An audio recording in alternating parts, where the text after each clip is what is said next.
Kejanggalan motor Eki usai kecelakaan, saksi heran tak ada bukti ini. Kejanggalan kondisi motor Eki dalam kasus Vina Cirebon. Kondisi motor Eki menjadi perbincangan di tengah dugaan motif kasus Vina Cirebon karena kecelakaan. Sidang peninjauan kembali, PK, kasus Vina Cirebon kini tinggal menunggu keputusan. Dalam sidang PK terpidana kasus Vina, mulai dari Saka Tatal, 6 terpidana dan Sudirman, semua saksi mengarahkan bahwa Eki dan Vina tewas karena kecelakaan. Seorang saksi, Adi, mengaku melihat Eki mengendarai motor secara ugal-ugalan di Jembatan Talun Cirebon pada Sabtu tanggal 27 Agustus tahun 2024.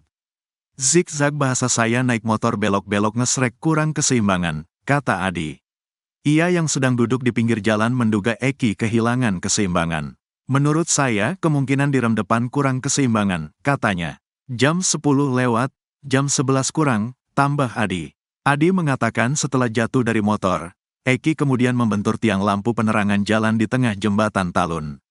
Kalau gak kena tiang nyeberang median jalan, orangnya, bentur tiang PJU, kata Adi. Ia menekankan bahwa yang membentur adalah Eki, bukan motornya. Di situ saya tidak pernah mengatakan ada tiang bengkok, orangnya tuh ngantem tiang.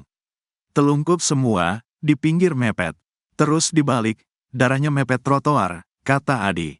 Namun meski 8 tahun berlalu, Adi masih mengaku heran akan satu hal.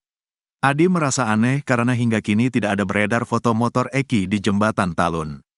Padahal kini beredar foto Vina dan Eki saat tergeletak di pinggir jalan.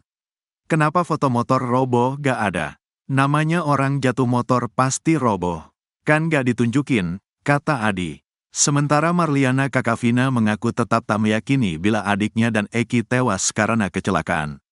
Marliana menyebut bahwa jika memang Eki kecelakaan, mestinya motor kuning hijau yang dikendarai sudah rusak.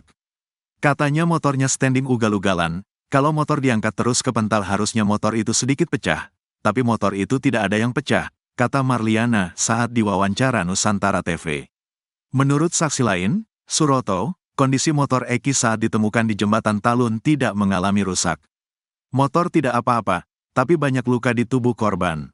Itu mukanya, baik laki-laki maupun perempuan, lebam semua seperti habis disiksa.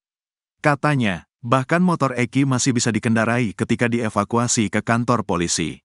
Kondisi motor enggak rusak enggak apa karena ketika dinaikin, kendarain, ke polsek juga masih bisa, kata Suroto.